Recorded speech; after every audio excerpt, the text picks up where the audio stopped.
For Sunday, August 12th, you found the Georgia Gang. Topping our agenda this morning, the indictments at City Hall in Atlanta grow closer to Kasim Reed. A law firm says those bonuses at City Hall were illegal. And Brian Kemp, the Secretary of State, says he'll stay on the job. Some of the stories up for grabs on the Georgia Gang. From the Fox 5 studios, the Georgia Gang starts now. And we're glad you could be with us in this lull before the campaign storm. The political campaigns generally begin after Labor Day in earnest, and we'll be talking about that a little bit later in the broadcast. But as it seems every week now, we are fixated on Atlanta City Hall because this week a Deputy Chief Operating Officer or Deputy Chief of Staff to Kasim Reed was brought under a criminal information and charged with receiving bribes from a contractor. Theron, I'm going to start with you. It becomes increasingly indefensible. By our count, Katrina Taylor Parks is the third close aide to Kasim Reed to be indicted, or at least under the gun of the U.S. Attorney. This is very unfortunate. You know, Katrina has served the city for over 20 years.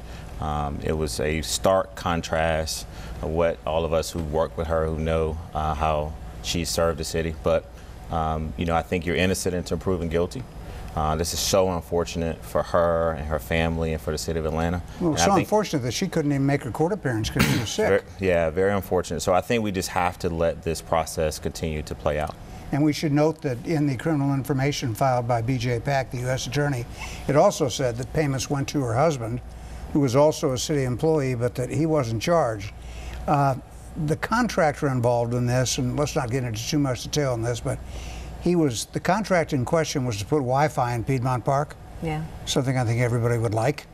But he's also the same fellow, if you all remember, from the Fog Fuels debacle. Remember that deal? We're going to turn kitchen grease into fuel for the city, and that disappeared. Yeah.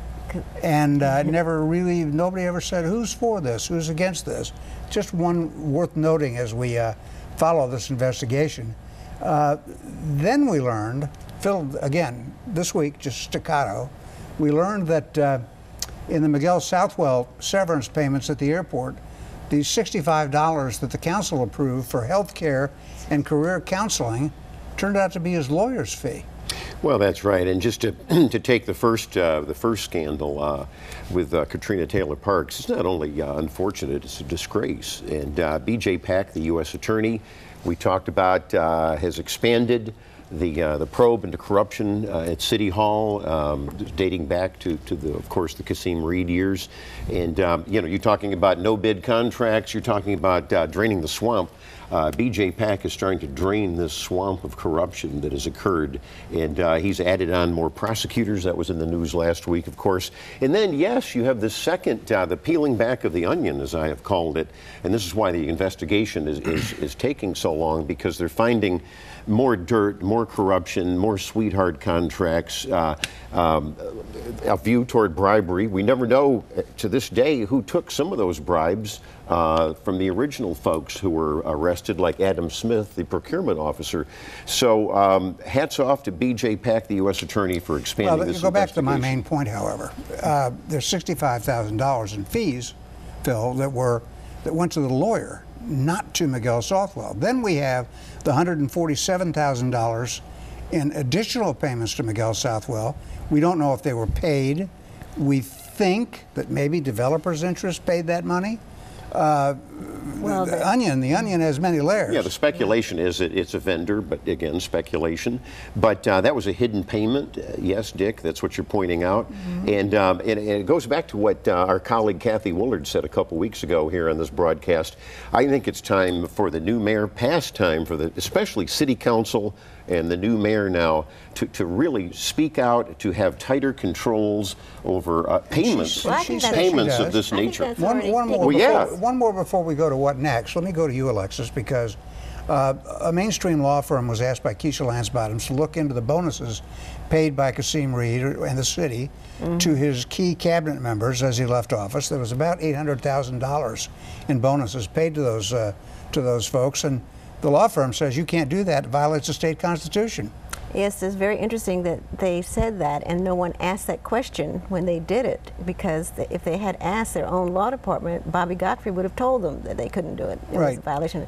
And some of the, I think, emails. Payments to state employees have to be made for services rendered. Right. There's additional services rendered. Right. It has to be tied exactly to some job performance. So going and to your Lexus is right. The Kasim Reed went right around his own city attorney. I don't think he went around him. Well, he didn't ask him.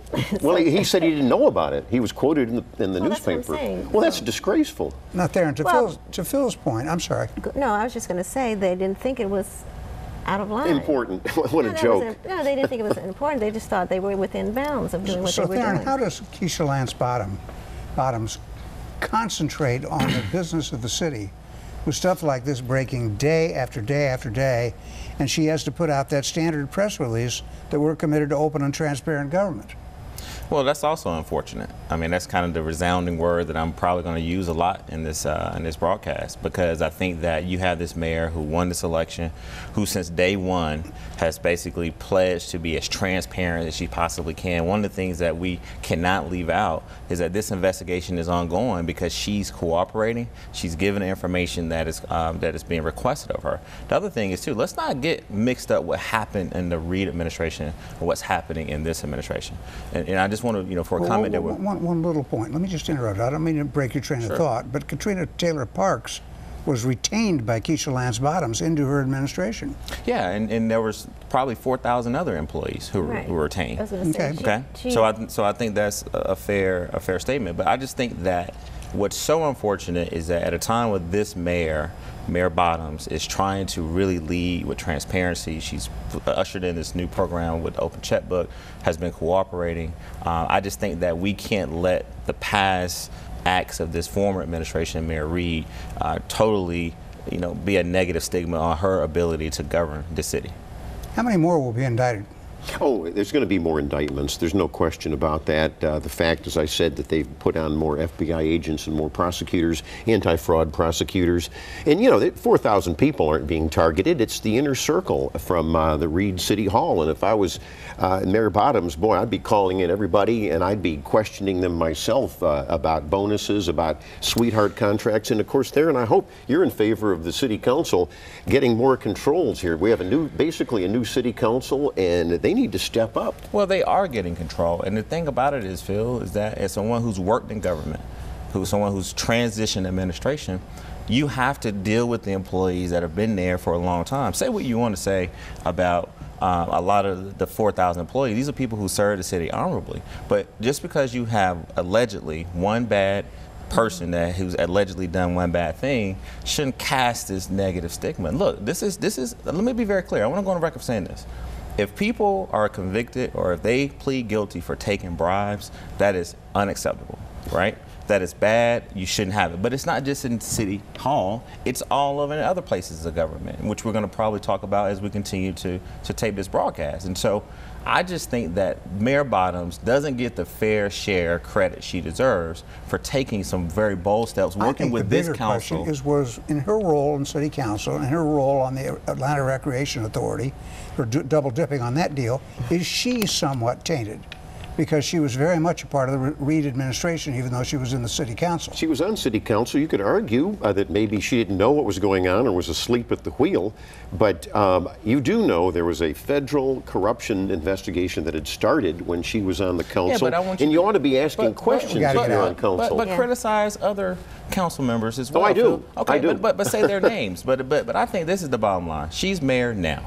You only serve one mayor at a time. She's doing her best to try to be as transparent as she possibly can. She is putting together her team, and I think that she's off to a good start with doing that. But this is unfortunate. We got to get out. There's one more thing this week just worth noting. Fox 5's Morse Diggs reported on a union report, something Phil had a couple of weeks ago, that the Atlanta Police Department is down to either 300 or 400 officers, and that's what we probably want the mayor concentrating on. And we need a pay raise for the police in Atlanta. Well, no question. The way they're leaving. Well, it wasn't enough. That's what the report 3%. said. It was only 3.1%. Yeah, but don't give the alternative facts. They've gotten raises, and they deserve more. Yeah, they've gotten I raises just said they deserve more. Okay, right. I just said they deserve more. That raise meant nothing to them. When we come back, there's another huge cost overrun at Plant Vogel, but this one won't cost us sort of anything they say. Stay with us.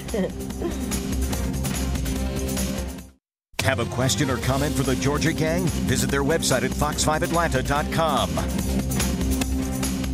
The parent company of Georgia Power, the Southern Company, announced this week that Plant Vogtle over in Augusta, the 2 nuclear reactors, will go an additional $1.1 billion over budget. But shareholders will not be forced to pay for them. Phil, what's the total cost overrun? I guess the cost of the plant since its inception has doubled, and ratepayers are on the hook for something like $400 million at this point.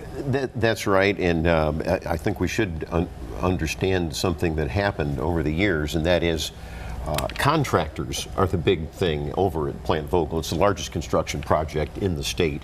And a company can't help it if the contractor gets bankrupt and you have to finally cover all of those. They went to get another company, thankfully, because the ultimate goal here is to clean, safe, reliable electricity for the next 60, 70 years, which is what we're going to get. So yeah, there's no question we had some hiccups, but I think, and Governor Deal said this week, we're on the right track now.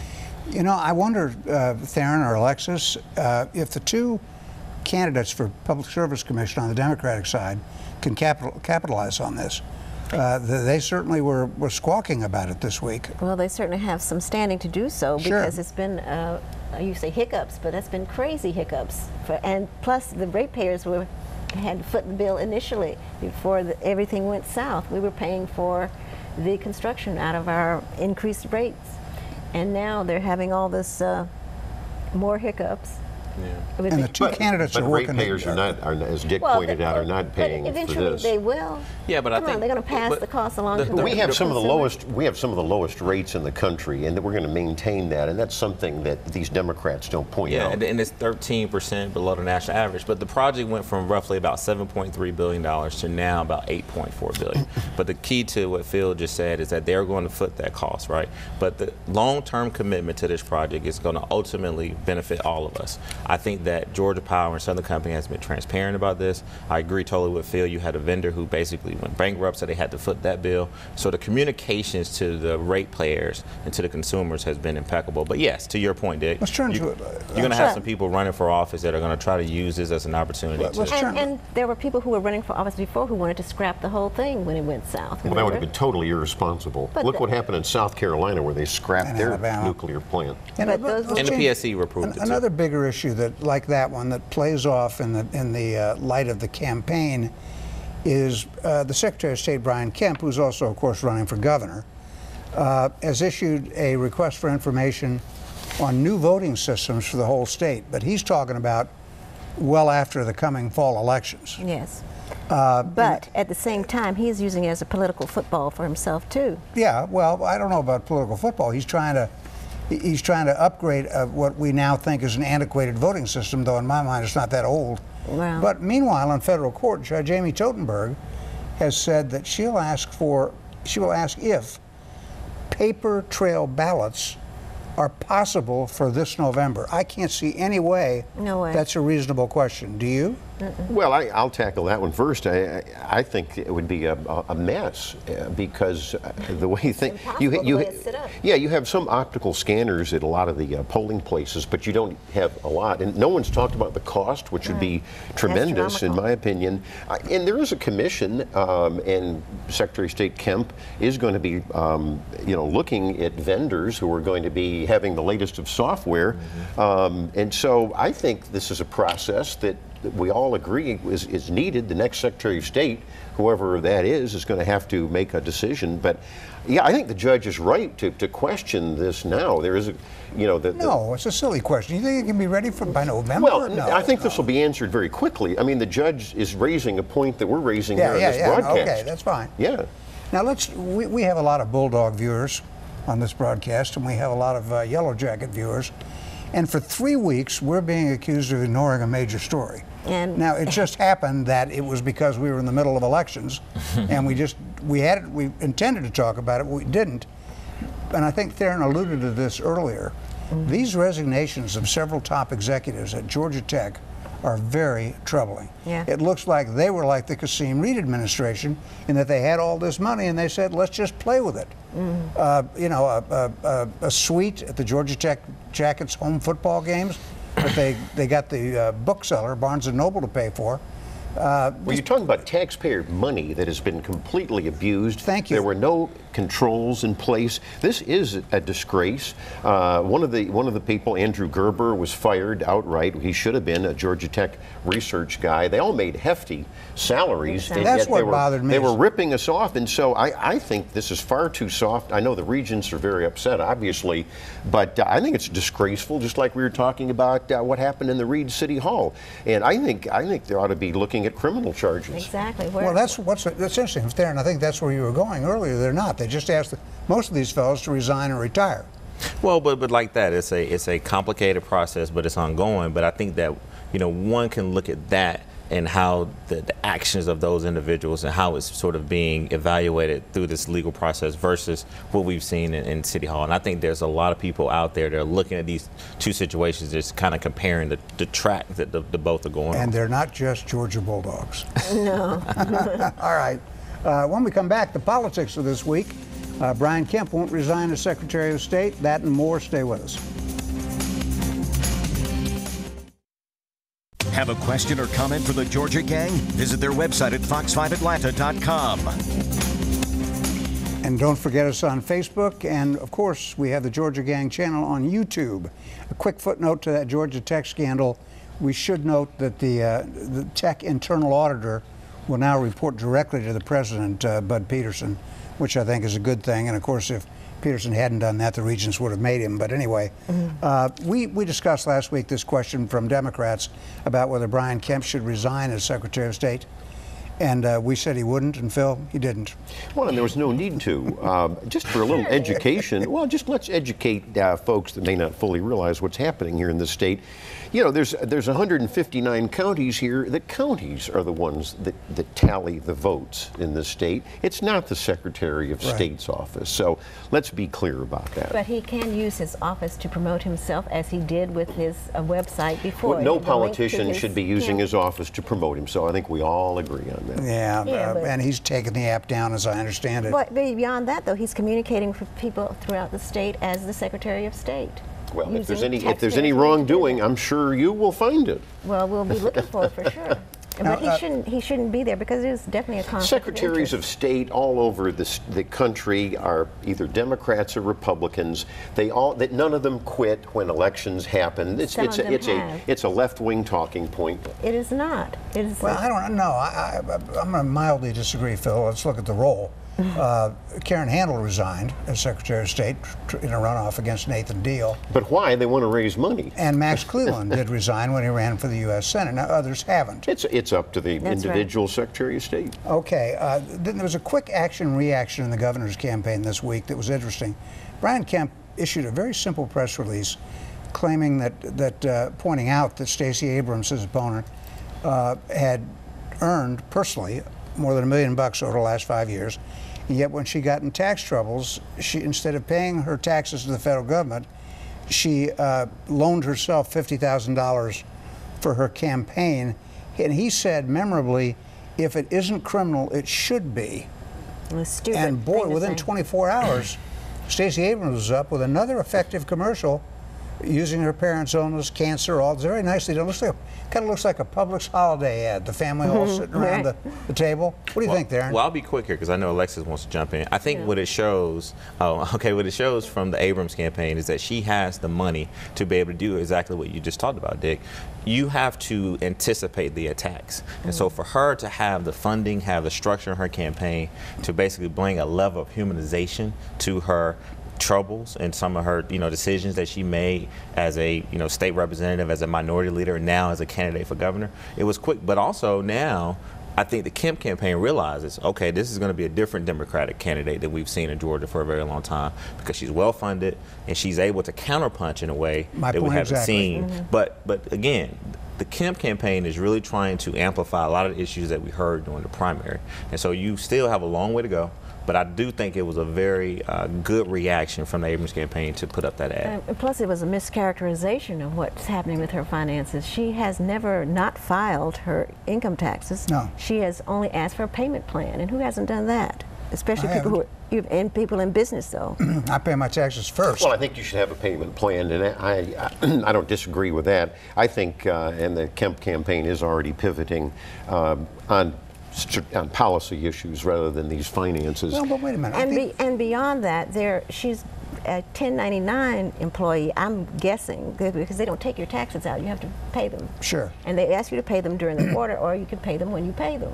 And so she simply made a payment plan to pay them. And Well, she filed. I think you'll see the ads now coming on both sides on substantive policy issues. For example, and I was surprised to see this because she's not pivoting to the middle, but Stacey Abrams said she's in favor of having illegal aliens get the Hope Scholarship. Well, now that is just terrible. These are dreamers, children who They're have been still calculated. illegal. They're still illegal. Don't try to sugarcoat it. Their DACA. Hope is not for people who. They're covered by the DACA policy. DACA's not a privilege category. No, DACA's trying to correct a mistake by criminal parents. Yes, Thank you. exactly. And these children have gone through public education, and they have done well, and they deserve to be able to get an education. The Board of Regents, you know, this is where liberals aren't in favor of the rule of law. They're trying to undermine the laws and the rules of this state of Georgia. There's some of your Republicans that agree that we got to do something about DACA as well. I mean, Two of them. Yeah. Well, but it's few, but there are Republicans, and the sad thing about it, to Alexis' So point, you're for undermining the Hope Scholarship? We got to get out. These children want to stay here. They Well, want to become citizens. They you're have gonna- only known the United States of America as their home. The point is they're not citizens. They are and- not and- citizens. And your own self-interest is to have an educated citizenry. The law says only, you said it, the law says only citizens should get the Hope Scholarship. We've got to get out, but I want to jump winners and losers and just note that a winner of the week ought to be Tom Graves, the congressman from Northwest Georgia, whose opponent, a nudist camp operator, was arrested last weekend for drunk driving. And when you're running for Congress and your opponent does that, oh, it's a happy November. All right, when we come back, all the rest of the winners and losers stay with us. Time now for the week's winners and losers. And this program's about issues, not about us, but I'll begin by making our colleague Phil Kent a winner for your 7 or 8 years service on the State Immigration Control Board, and you decided to pack it in, huh? Well, yes, I do believe in term limits, and I want to congratulate my successor. He's the mayor of Loganville, Ray Martinez, and he's a good guy and a law and order guy. But let me start on a winner, the vice chairman of the Fulton County Commission, Bob Ellis. We talked on the broadcast last week about the unnecessary property millage hike in Fulton County, and Bob Ellis says this must not stand. He wants a revote. And the Democrats, it was a party line vote, the Democrats voted to have a giant surplus, which is completely unnecessary. I've got a loser. You remember that Atlanta neighborhood charter school? I mean, interrupt you, but they can't collect the taxes anyway. Well, it's a the good court point. hadn't even let them collect the taxes. Let's make that the loser next week. Okay. My loser is this Kara Zaleski. It was in the news the last few days. She's this whacked out liberal with the Atlanta neighborhood charter school. She wanted to do away with the Pledge of Allegiance and make up her own pledge. I don't know what all that was about. That was reversed. And so the pledge will stand. Now, you don't always have to do the Pledge of Allegiance, but it is the tie that binds us as Americans. And finally, it was a horrible thing, just very quickly, Siraj Ibn Wahaj, the radical Muslim that was found allegedly killed his son. There was a compound that were training children allegedly to shoot up schools. All right, and Alexis. Okay, I've got several. First, I'm going to congratulate the Atlanta Daily World. It celebrated its 90th anniversary this past week, along with the Varsity. How about that? They have both 1928 starts. Then Kenny Blank, Executive Director of the Atlanta Jewish Film Festival, is the recipient of the 2018 Nexus Award from the Atlanta Contemporary Arts Center. And finally, Anna Roach is the new Fulton County Chief Operating Officer. She was promoted by Richard Anderson, and she's been with the county for 5 years as a deputy, and now she's going to be taking over as COO. And then Clyde Higgs, the COO of the, what is it, for the Atlanta Beltline, has been named interim director to replace Brian McGowan. Okay, I missed that one. Yeah. And Theron. Tom Crawford is my winner this week. Yeah. He unfortunately passed away, and That's what I used to call him. yeah, and so was a well-respected journalist in this. Tom worked with me at the Journal, good reporter. Great reporter, so He worked definitely against me when I was at the That's Constitution. right, your rival. Oh, Yeah. good. I didn't know that. All right, but you know, great man, did a lot for the state. Definitely want to make Governor Deal my winner this week. He went to Washington D.C., sat down next to President Trump, and talked about criminal justice reform and how he should model what has happened here in Georgia and sort of his national platform around criminal justice reform. And then lastly, all the students, parents, teachers. I think everyone's back to school now, and so definitely wish them well for a very successful school year. Okay, and that leaves it to me, and I'll pick up where Alexa's kind of left off there. The varsity is 90. Think about that.